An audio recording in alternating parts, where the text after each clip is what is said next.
What's up, everyone? Hi, hello, good morning. Good morning, everyone. Welcome to my channel and welcome to another new vlog. বলো বন্ধুরা, সকাল সকাল তোমরা সবাই কি করছো, কেমন আছো? আর দেখো আমার স্নান অলরেডি হয়ে গেছে আর ব্রেকফাস্ট করাও হয়ে গেছে। তারও কিছু অংশ তোমাদের সাথে শেয়ার করে নেবো। আমার স্নান দান হয়ে গেছে আর দেখছো এই ব্রণটার অবস্থা দেখো। কালকে রাত্রির বেলা আরও ফুলে আলু হয়ে গেছে। আর আজকে আমার মনে ছিল না, আমি ফেস ওয়াশ করতে গেছি যখন, আর এইরকমভাবে হাতটা ঘষে ফেলেছি আর বাথরুমে দাঁড়িয়ে দাঁড়িয়েই কেঁদে ফেলেছি আমি, যে কি যন্ত্রণা করছে। মাকে ডাকছি, ও মা আমার কি যন্ত্রণা করছে ব্রণটায়, মানে এত বড় হয়ে গেছে। আর ওই দেখো মা পেছনে পুজো করছে। আর আজকে তো বৃহস্পতিবার, ঠাকুরদের কি সুন্দর করে সাজিয়েছে, দাঁড়াও তোমাদেরকে একটু দেখো। মা কি সুন্দর করে ঠাকুরদেরকে সাজিয়েছে ফুল দিয়ে।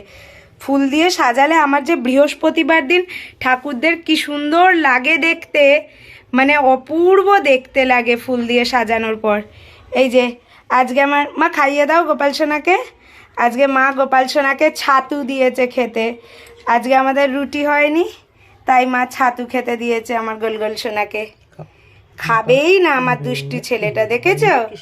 মা খাওয়াচ্ছে হরে কৃষ্ণ বলে, তবু আমার দুষ্টু ছেলে খাবে না।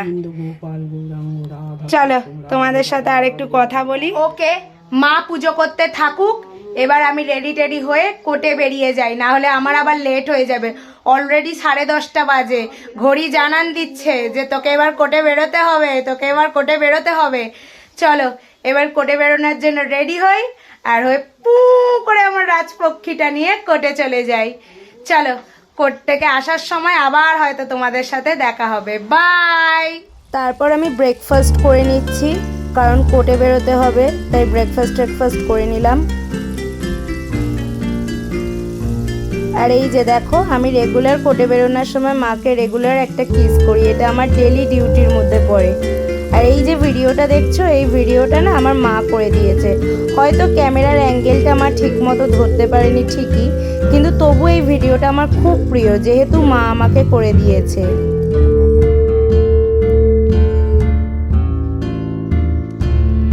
তারপর কোর্টে সারাদিনের মাঝখানে কি হলো তোমাদের সাথে তো কিছুই শেয়ার করতে পারি না। যাই হোক, তারপর কোর্ট থেকে চলে এলাম, সেটুকুই তোমাদের সাথে শেয়ার করে নিলাম।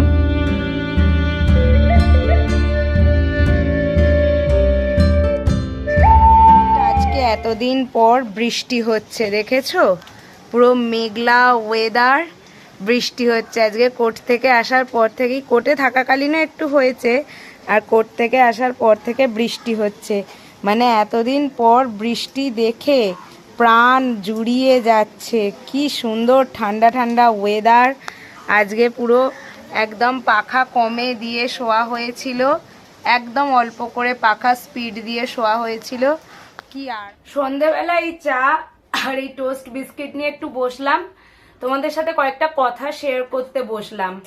আর হ্যাঁ, তার চেয়ে আগে বলে দিই, এই টোস্ট বিস্কিটটা কিন্তু দারুণ খেতে। কি কোম্পানির আমি পরে একদিন এনে দেখিয়ে দেবো, এলাচের সেন্টেড, দারুণ খেতে। হ্যাঁ, মেন যে কথাটা আজকে শেয়ার করার জন্য তোমাদেরকে বসলাম। আজকে আমি যখন কোর্ট থেকে আসছিলাম, হাওড়া ময়দানে ফাঁসিতলার মুখের কাছে আমি স্কুটিটা নিয়ে জাস্ট রাস্তাটা টার্ন নিয়েছি, পেছন থেকে একটা স্কুটি এসে আমাকে ধাক্কা মারলো। তো ধাক্কা মারতে আমি বললাম, কি দাদা দেখে চালাতে পারেন না?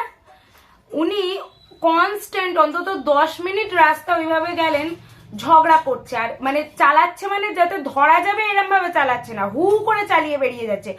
উল্টে ও দেখলো আমার গাড়িটা অ্যাডভোকেটের লোগো আছে, অ্যাডভোকেটের গাড়ি, সেখানে দাঁড়িয়ে ও বলছে গাড়ি চালাতে জানে না, নিয়ে বেরিয়ে পড়েছে। হ্যাঁ, আমি ধরছি যে অ্যাডভোকেট বলেই কি সে গাড়ি চালাতে নেই।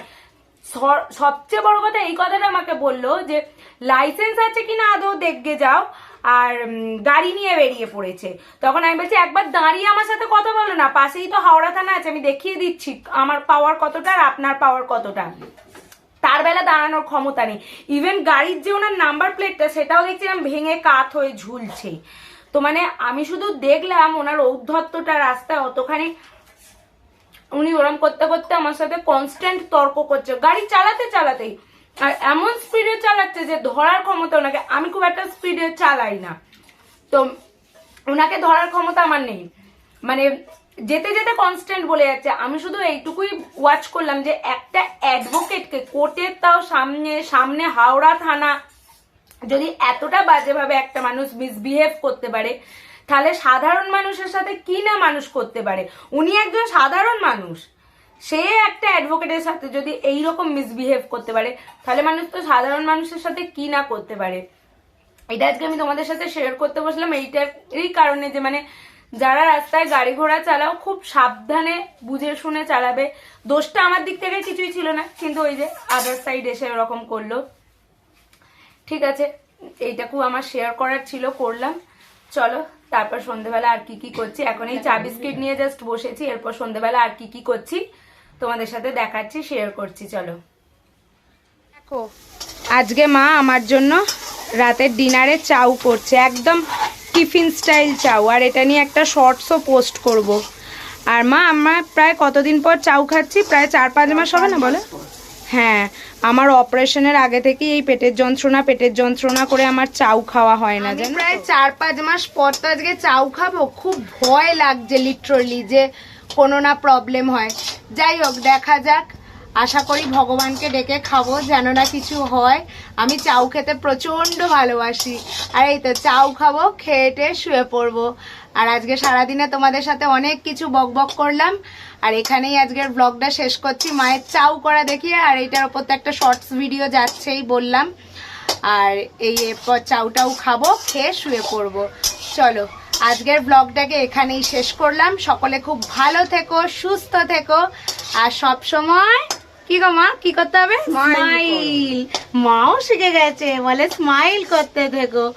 By, good night.